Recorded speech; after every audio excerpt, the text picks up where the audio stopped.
আসসালামু আলাইকুম। এই সমস্যাটা দেখো, এখানে বলছে integration of sec x plus 10x whole square dx। এটাকে আমরা যদি ইন্টিগ্রেশন করতে চাই তাহলে আমরা কিন্তু এরকম কোনো সূত্র শিখি নাই। তো তোমাদের ইন্টিগ্রেশন করার মূল যে পদ্ধতি সেটি হলো যে এমন কিছুতে ফর্ম করা, আমাদের যে রাশিটা থাকবে সেটাকে এমন কিছুতে ফর্ম করা যেটাতে তুমি সূত্র প্রয়োগ করতে পারবা। এখন দেখো sec আর 10 এর কিন্তু আমরা সূত্র শিখছি দুইটা। একটা হলো গিয়ে sec স্কোয়ার x, এই যেরকম আমাদের দুইটা সূত্র ছিল। একটা হলো গিয়ে integration of sec square x dx equal to আমাদের ছিল কি 10x প্লাস সি, নাকি 10x প্লাস সি। আরেকটা সূত্র কি ছিল, যে integration of sec x 10x, sec x 10x equal to ছিল কত, ইকুয়াল টু ছিল আমাদের sec x প্লাস সি। এখন আমি আরেকটা সূত্র শিখছিলাম শুধু 10 এর, ইন্টিগ্রেশন অফ 10x dx, সেখানে dx হবে ইকুয়াল টু কি ছিল, আমাদের ছিল লন, তারপর এর ভিতরে ছিল sec x প্লাস সি। এই তিনটা সূত্র আমরা মোটামুটি জানি। এখন কোনোভাবে এই তিনটা ফর্মে আমাদের এটাকে নিয়ে নিতে হবে, বুঝতে পারছো? 10x তো আমরা নিতে পারবো, সমস্যা নেই।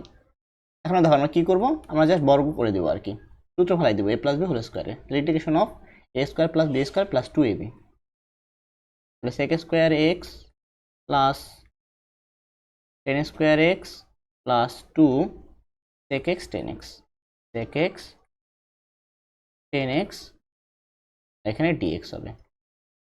ঠিক আছে, এখন দেখো 10 স্কোয়ার এক্স কে আমরা চাইলে sec স্কোয়ার ভাঙাইতে পারবো, কারণ আমরা কিন্তু আলটিমেটলি 10 স্কোয়ার এক্স এর সূত্র জানি না, আমরা 10x এর সূত্র জানি।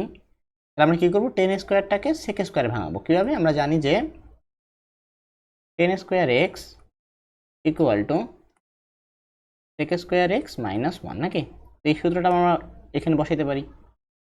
দেখো আমরা যদি এই সূত্রটা বসাই তাহলে sec স্কোয়ার এক্স মাইনাস 1 হবে, দুইটা sec স্কোয়ার এক্স আর একটা মাইনাস 1, এখানে হবে 2 sec square x minus 1 plus 2 sec x 10x আর বাইরে dx।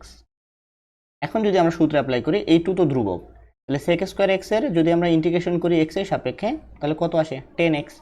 এখানে হবে 2 10x, মাঝখানে মাইনাস 1 কে যদি x এর সাপেক্ষে অন্তরীকরণ ইন্টিগ্রেশন করি তাহলে শুধু x হবে, নাকি? আর এখানে আছে 2 sec x 10x, তো sec x 10x এর ইন্টিগ্রেশন x এর সাপেক্ষে শুধু sec x, তো এখানে প্লাস 2 তো আমাদের ধ্রুবক, তাহলে 2